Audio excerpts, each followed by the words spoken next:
Good morning बच्चों। आज हम आपको हाइड्रोजन के बारे में बताने जा रहे हैं कि हाइड्रोजन किस तरह से प्रिपेयर होती है। पहला तरीका है कि अगर हम मेटल की रिएक्शन वाटर के साथ कर दें तो हमारी हाइड्रोजन गैस बन सकती है। वाटर नॉर्मल वाटर भी हो सकता है, हॉट वाटर भी हो सकता है और स्टीम भी हो सकती है। अगर नॉर्मल वाटर की बात करें तो जितने एस ब्लॉक के एलिमेंट्स हैं वो बहुत रिएक्टिव मेटल्स होते हैं और ये आसानी से नॉर्मल वाटर से रिएक्ट कर देते हैं और हाइड्रोजन गैस बना लेते हैं, लेकिन इसमें बेरिलियम नहीं है। जबकि अगर हम हॉट वाटर की बात करें तो एल्यूमिनियम, मैग्नीशियम और जिंक, ये तीनों हमारे हॉट वाटर के साथ पानी को हमें बॉईल करने की जरूरत पड़ेगी, तब हमारी हाइड्रोजन गैस निकल जाएगी। और तीसरा है कि अगर हम वाटर को स्टीम के फॉर्म में लें तो हमारे हैवी मेटल जैसे आयरन, निकेल होते हैं, इससे हमें हाइड्रोजन गैस मिल जाती है। दूसरा ये है कि मेटल को अगर तुमने एसिड के साथ रिएक्ट करा तो भी हमारा हाइड्रोजन गैस बन जाएगी। इसमें हमारा लेबोरेटरी प्रिपरेशन भी आता है। ये हमारी डिस्प्लेसमेंट रिएक्शन है, क्योंकि हाइड्रोजन जितने भी हमारे मेटल्स होते हैं उनसे रिएक्टिविटी सीरीज में नीचे होता है, तो मेटल के साथ एसिड की रिएक्शन करने पर हमें हाइड्रोजन गैस मिल जाती है। इसी तरह अगर हम मेटल की रिएक्शन किसी बेस के साथ करते हैं तब भी हमें हाइड्रोजन गैस मिल जाती है। और कमर्शियल प्रोसेस में हमारे पास वाटर की अगर हम इलेक्ट्रोलाइसिस करते हैं तो भी हमें हाइड्रोजन लार्ज स्केल में हाइड्रोजन मिलती है। रेड हॉट कोक से अगर हम वाटर की रिएक्शन कराते हैं या स्टीम की रिएक्शन कराते हैं तो हमारी वाटर गैस बनती है और वाटर गैस से हम आगे हाइड्रोजन निकाल लेते हैं। उसका एक प्रोसेस है, तो वो प्रोसेस भी हम डिटेल में आपको बताएंगे। तो नॉर्मली हम इतने तरीके से हाइड्रोजन निकाल सकते हैं। नॉर्मल वाटर से अगर हम हाइड्रोजन निकालने की कोशिश करते हैं तो उसमें पहला आ जाता है रिएक्शन हमारे पास सोडियम की, Na plus H2O gives NaOH plus H2, 2Na plus 2H2O gives 2NaOH plus H2। इसे हमारी हो जाएगी 2K plus 2H2O gives 2KOH plus H2। Reactive metals जो होते हैं उनकी वाटर से रिएक्शन करने पर वो बेस में कन्वर्ट हो जाते हैं और हाइड्रोजन गैस निकल जाती है हमारी। एल्यूमिनियम, मैग्नीशियम और जिंक, अब इन मेटल्स के साथ देखो क्या रिएक्शन होती है। तो इसमें हमें पानी को थोड़ा सा गर्म करने की जरूरत पड़ती है। Mg plus H2O gives MgO plus H2। तो जिंक की रिएक्शन में बिल्कुल सेम इसी की तरह जाती है। H2O gives ZnO plus H2। Aluminium भी हमारी वाटर के साथ रिएक्ट करके हमारी क्या बनाती है, aluminium oxide Al2O3 plus H2 यहां पर भी निकल जाती है। अब आते हैं हम हैवी मेटल के साथ, जहां पर हमें वाटर की जगह स्टीम लेनी पड़ती है। तो यहां पर H2O स्टीम के फॉर्म में आयरन के साथ रिएक्ट करता है तो हमारा क्या बनाता है, Fe3O4 प्लस H2। ये कमर्शियल मेथड भी है, इस मेथड को हम लेन प्रोसेस कहते हैं। आयरन से, हैवी मेटल से हम हाइड्रोजन निकाल लेते हैं। तो active metals placed above hydrogen in reactivity series displace hydrogen from dilute mineral acid like HCl and H2SO4। यानी कि जो मेटल्स हाइड्रोजन से ऊपर है रिएक्टिविटी सीरीज में, वो हाइड्रोजन को डिस्प्लेस कर देते हैं। Zn plus H2SO4 gives ZnSO4 plus H2। तो डिस्प्लेस कर दिया, Zn ने हाइड्रोजन को डिस्प्लेस कर दिया और हमारी हाइड्रोजन बन गई। तो ये रिएक्शन हमारी लैब प्रोसेस भी है। इसको देखो करने के लिए क्या होता है, हमारे बुल्क बॉटल की जरूरत होती है। इसमें दो एंट्री पॉइंट होती है हमारे पास। एक एंट्री पॉइंट से हम थिसिल फनल लगाते हैं, इससे हम डाइल्यूट H2SO4 इसके अंदर डालते हैं और हम जिंक जो लेते हैं वो ग्रैन्युलेटेड जिंक लेते हैं। और जब जो हाइड्रोजन गैस बनती है, ये तो इसमें डिप होता है, ये इसमें डिप नहीं होता। जो हाइड्रोजन गैस बनती है वो डिलीवरी ट्यूब से होती हुई पानी के अंदर आती है और यहां बबल्स बनाती है और ऊपर इकट्ठी हो जाती है। तो ये जो कलेक्शन होता है इसका, वो होता है डाउनवर्ड डिस्प्लेसमेंट ऑफ वाटर। तो वाटर को डाउनवर्ड डिस्प्लेस करते हुए हाइड्रोजन गैस हमारी कलेक्ट होती है। मैग्नीशियम से भी अगर हम HCl की रिएक्शन कराते हैं तो MgCl2 बनेगा और H2 गैस हमारी निकल जाएगी। इससे ऐसे ही अगर हम आयरन की रिएक्शन भी कराते हैं HCl से तो उसमें FeCl2 हमारा बनेगा और हाइड्रोजन गैस हमारी निकल जाएगी। अगर हम मेटल की रिएक्शन, रिएक्टिव मेटल की रिएक्शन अगर हम किसी बेस से कराते हैं तो भी हमारी हाइड्रोजन गैस बन जाती है।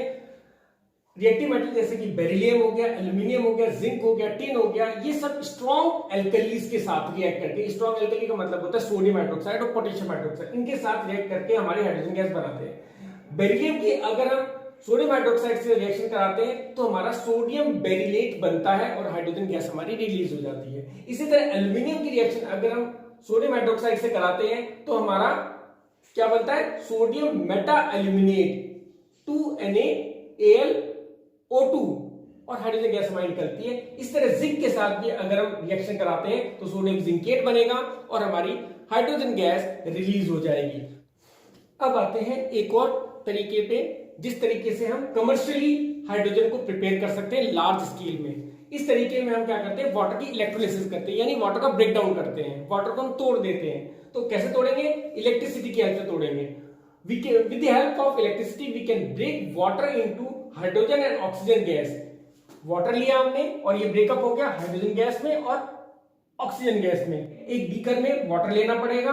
वाटर हमारा प्योर वाटर नहीं होगा, उसके अंदर हमें थोड़ा एसिड या थोड़ा बेस, कोई भी, दोनों में से कोई भी मिला सकते हैं। और हमें जो इलेक्ट्रोड्स है हमारे, वो भी हमें प्लेटिनम के यूज करने पड़ेंगे।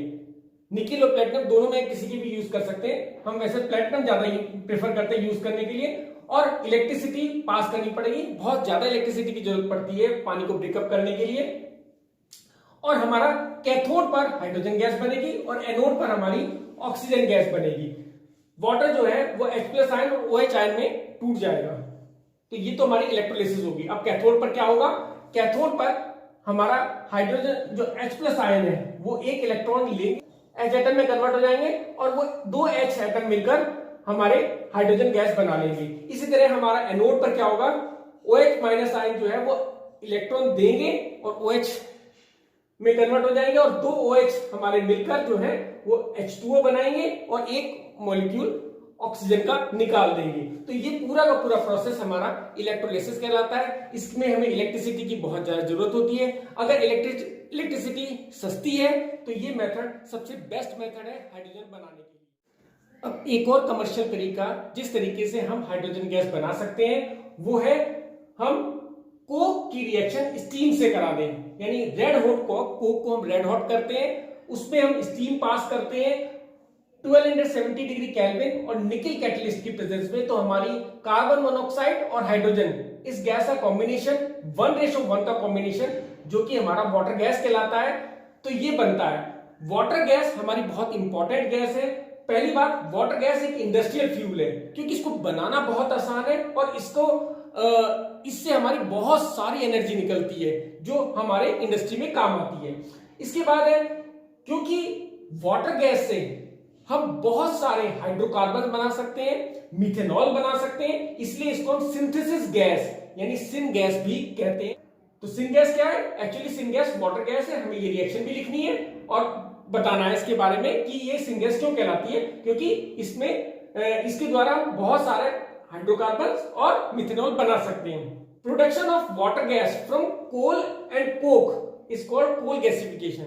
Coal gas can be prepared by using sawdust, sewage, wood and newspaper। तो कोल गैस को बनाने के लिए हम sawdust यानी कि लकड़ी का बुरादा, सीवेज का इस्तेमाल भी कर सकते हैं, वुड का और न्यूज़पेपर, इन सब का इस्तेमाल करके हम कोल गैस बना सकते हैं। कार्बन मोनोऑक्साइड और हाइड्रोजन 1:1 में है तो हमारी वाटर गैस कहलाती है। लेकिन अगर 1:1 में नहीं भी हो तब भी हम उसको सिन गैस जरूर कहेंगे। किसी भी रेशो में हो, ये 2 है वो 1 है या ये 1 है वो 2 है, किसी भी रेशो में हो तब भी हम उसको सिन गैस तो कहेंगे ही, क्योंकि इसकी मदद से, क्योंकि इसके पास कार्बन होता है, हाइड्रोजन होता है, तो हम बहुत सारे हाइड्रोकार्बन इसको मिला के बना सकते हैं। वाटर गैस में कार्बन मोनोऑक्साइड और हाइड्रोजन दोनों मौजूद हैं।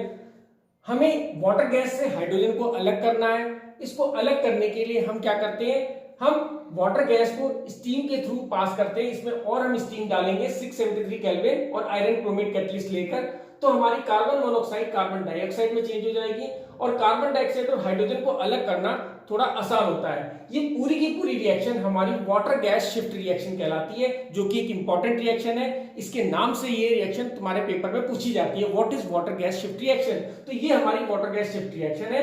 इसमें हम वाटर गैस को स्टीम के थ्रू पास करते हैं, 673 केल्विन टेम्परेचर में पास करते हैं, आयरन क्रोमेट कैटलिस्ट में पास करते हैं और हमारी कार्बन मोनोऑक्साइड कार्बन डाइऑक्साइड में चेंज हो जाती है। तो ये रिएक्शन हमारी वाटर गैस शिफ्ट रिएक्शन है। अब इस वाटर गैस शिफ्ट रिएक्शन से हमें प्योर हाइड्रोजन लेनी है, तो इसके लिए हमें क्या करना पड़ेगा, जो गैस प्रोड्यूस हुई है इसको हम सोडियम आर्सेनेट के सॉल्यूशन मिक्सचर से पास करेंगे या स्क्रब करेंगे इसको। इससे क्या होगा कि हमारी कार्बन डाइऑक्साइड थोड़ी सी डिसॉल्व हो जाएगी उसके अंदर। तब हम इस गैस जो रिजल्टेंट गैस निकलेगी हम उसको कंप्रेस करेंगे 300 एटमॉस्फेरिक प्रेशर पर, और इस प्रेशर पर उसको हम पानी के थ्रू पास करेंगे। तो क्या होगा, पानी में सारी कार्बन डाइऑक्साइड, बची हुई कार्बन डाइऑक्साइड है वो डिसॉल्व हो जाएगी और प्योर हाइड्रोजन हमारी प्रोड्यूस हो जाएगी। ये एक कमर्शियल मेथड है, इससे हमारी बहुत सारी हाइड्रोजन गैस बन जाती है। तो उम्मीद है तुम्हें ये वाला मेथड समझ में आ गया होगा, तुम्हें पता चल गया होगा वाटर गैस शिफ्ट रिएक्शन क्या है। तो thank you for watching this video. Thank you for watching this video. Please like, share and subscribe this channel. Thank you.